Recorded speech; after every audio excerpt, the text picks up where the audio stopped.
एक शिकारी की सच्ची कहानी। मैं अमीर नहीं हूँ, बहुत को समझदार भी नहीं हूँ, पर मैं पहले दर्जे का मांसाहारी हूँ।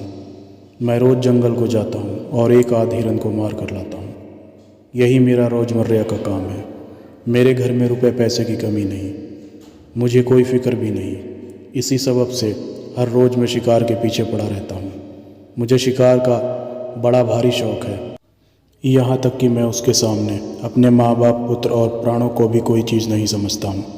आप लोग मेरे कहने को अगर झूठ समझते हो तो आप एक दिन के शिकार का मेरा वृत्तांत सुन लीजिए।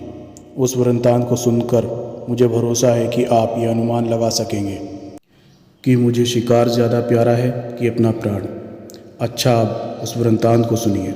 मेरे यहाँ आदमियों की कमी नहीं है, मगर मैं चाहूँ तो शिकार को जाते वक्त एक की जगह कई आदमी ले जा सकता हूँ। लेकिन मेरी आदत कुछ ऐसी पड़ गई है कि चोर की तरह अकेले जाना ही मुझे अच्छा लगता है। शिकार के हाथ लग जाने पर मुझे इतनी खुशी होती है जितने कि चोर को मनमाना माल मिल जाने से होती है। एक दिन की बात सुनिए। गर्मी का मौसम था, पल पल गर्मी बढ़ती जाती थी और आदमी पानी पानी चिल्लाकर अपने गले को और भी ज़्यादा सुखाते जाते थे। ऐसे वक्त में मेरे गांव में कुछ आदमी मेरे पास आए। उन्होंने कहा कि गांव के पास एक तालाब करीब करीब बिल्कुल सूख गया है, बीच में थोड़ा सा पानी रह गया है। वही पानी पीकर हम लोग किसी तरह से अपने प्राण बचाते हैं। पर कई दिनों से रात के वक्त एक बहुत बड़ा जंगली सूअर वहाँ आ जाता है। वह उस कुंड से पानी भी पीता है और उसमें लौटकर बचे हुए पानी को कीचड़ कर देता है। इस वजह से वह पानी हम लोगों के पीने के लायक नहीं रह जाता। आप इसका कुछ बंदोबस्त कीजिए। ये सुनकर मुझे बड़ी खुशी हुई, क्योंकि मैं एक शौकीन शिकारी हूँ और निशाना भी बहुत अच्छा लगाता हूँ। मैंने उन लोगों से कहा कि आज चांदनी रात है, इसलिए आज ही मैं इस सूअर का शिकार खेलना चाहता हूँ। तुम अभी जाकर तालाब के पास के पेड़ के पर एक मचान बना दो। वे तो चाहते ही थे, उन्हें फ़ौरन ही एक मचान मेरे लिए तैयार कर दिया। रात हुई, 8 बज गए।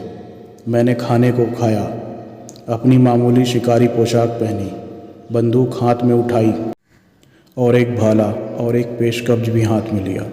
इस तरह साज सामान से दुरुस्त होकर मैं उस तालाब की तरफ रवाना हुआ। तालाब के पास पेड़ पर मचान देखकर मैं खुशी से फूल उठा। भाले को मैंने उस मचान के ठीक नीचे गाड़ दिया और चढ़कर उसके ऊपर आसन जमा कर मैं बैठ गया। वहाँ पर मैं बिल्कुल अकेला था, मगर मैं बड़ा निडर हूँ। मुझे जरा भी डर ना लगा। वायु मंद मंद चल रही थी, उसमें नींद को झटपट मेरी आंखों के सामने लाकर खड़ा कर दिया। मगर मैं उसके काबू में आने वाला आदमी नहीं, इसलिए उस बेचारी को मुझसे 2 गज दूर ही खड़ा रहना पड़ा। इतने में कुछ दूर पर मुझे आहट मालूम हुई। मैं समझ गया कि वहाँ महाराज की सवारी आ गई। मेरा अनुमान ठीक निकला। तालाब के पास एक गुफा थी, वहीं पर वह सूअर आकर कंदमूल खोद खोद कर खाने लगा। मैंने अपनी बंदूक संभाली और इस ताक में लगा कि वह सूअर वहाँ से जरा और आगे बढ़े तो मैं उसे अपनी गोली का निशाना बनाऊं। इतने में एक और अजीब घटना हुई। जिस पेड़ पर मैं बैठा था उस पर एक बड़ा ही भयानक सांप चढ़ा। सांप काला था। वह धीरे धीरे मचान की तरफ बढ़ा और मेरे ऊपर आया। मैं कांप उठा।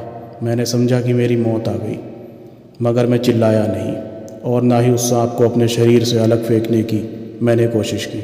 मैंने सोचा कि अगर मैं चिल्लाऊंगा या इस सांप को पकड़कर ज़मीन में पटकूंगा तो आवाज़ सुनकर वे सूअर भाग जाएगा। अब आप समझ गए होंगे कि जैसा मैंने ऊपर कहा था, मुझे अपने प्राण उतने प्यारे नहीं हैं जितना कि मुझे शिकार प्यारा है। मैं पत्थर का हो गया। जरा भी अपने आसन को मैंने नहीं हिलाया। वह सांप पीठ से मेरे कंधे पर आया और कंधे से पेट की तरफ नीचे उतरकर उसने अपना फन मेरे पैर के अंगूठे और उसके पास की उंगली के बीच में डाला। अब मुझसे ना रहा गया।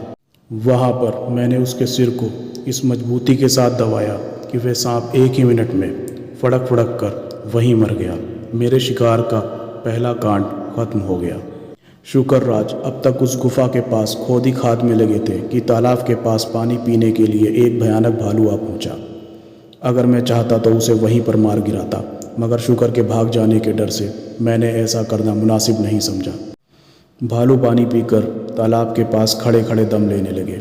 इतने में एक बहुत बड़ा शेर आता हुआ दिखाई दिया। शेर बहुत प्यासा था, इसलिए जल्दी जल्दी कदम बढ़ाता हुआ वे आ रहा था। रीछ राज की नज़र ज्यों ही शेर पर पड़ी, त्यों ही आप पर क्वार के महीने की सी जूड़ी चढ़ाई। आपको उस वक्त और कुछ न सूझा। आप कांपते हुए उसी पेड़ पर चढ़े जिस पर कि मैं बैठा हुआ था। मेरे मचान के नीचे एक डाल थी, उसी पर वे आकर खड़ा हो गया और एक दूसरी डाल को अपने अगले पैरों से उसने खूब मजबूती से पकड़ लिया। डर भी बुरा होता है। उस वक्त मारे डर के वह रीछ इतने ज़ोर से कांपता था कि वे उतना बड़ा पेड़ भी हिल रहा था। मैं आपसे कोई बात छुपाना नहीं चाहता। मेरा बदन पसीने पसीने हो गया, मुझ पर खौफ गालिब हो गया। मैंने कहा कि अगर शोर मचाऊंगा या कुछ भी हाथ पैर हिलाऊंगा तो ये रीछ फ़ौरन ही मुझ पर हमला करेगा। इसलिए साहस करके मैं वहीं पर जमा हुआ बैठा रहा। शेर तालाब के पास पहुंचा। पहुंचकर उसने अच्छी तरह पानी पिया।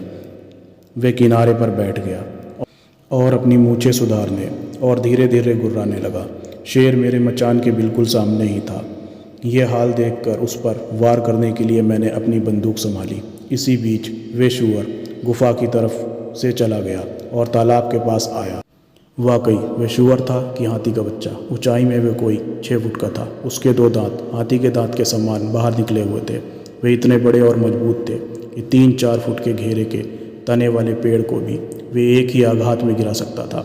उसे देखकर यह शंका होती थी कि कहीं प्रत्यक्ष दूसरे वराजी तो नहीं अवतार ले आए। आपने शायद सुना होगा कि बड़े बड़े जंगली शुअर से शेर नहीं डरते।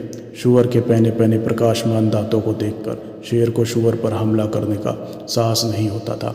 शुअर को सामने आता देख मेरे शिकारी जोश में जोर पकड़ा। उस भयानक अवस्था में भी मैंने कंधे पर बंदूक रखी और शुअर को लक्ष्य करके गोली छोड़ दी।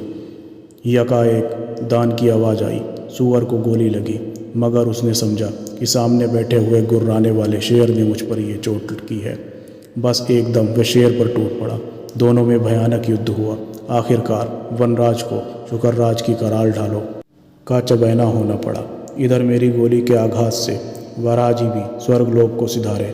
यहाँ पर मेरे शिकार का दूसरा भी कांड समाप्त हुआ। आपसे मैं कह चुका हूँ कि एक भाला मैं घर से ले आया था और मचान के नीचे ही उसे मैंने सीधा खड़ा कर दिया था। ज्यों ही मेरी बंदूक से गोली छूटी और दन से आवाज़ हुई, त्यों ही नीचे डाल पर बैठे हुए रीछ ने समझा कि वे उसी पर छोड़ी गई। इससे मारे डर के उसके हाथ से वे डाल जो उसने हाथों से पकड़ रखी थी सहसा छूट गई। रीछ डाल से नीचे गिरा, मगर ज़मीन पर पहुंचने के पहले ही मेरा भाला उसकी छाती को पार कर गया। जरा देर में रीछ का काम तमाम हो गया और उसके साथ मेरे शिकार का ये तीसरा कांड भी तमाम हुआ। इस बहादुरी के लिए आप चाहे मुझे शाबाशी दें, चाहे मेरी सिफारिश करके गवर्नमेंट से विक्टोरिया क्रॉस का पदक दिलवा दें, मगर अब मैं कभी बंदूक हाथ से ना उठाऊंगा। मैंने शिकार करना एकदम छोड़ दिया है। मैं नहीं चाहता कि मैं अपनी जान को फिर इतने जोखिम में डालूं।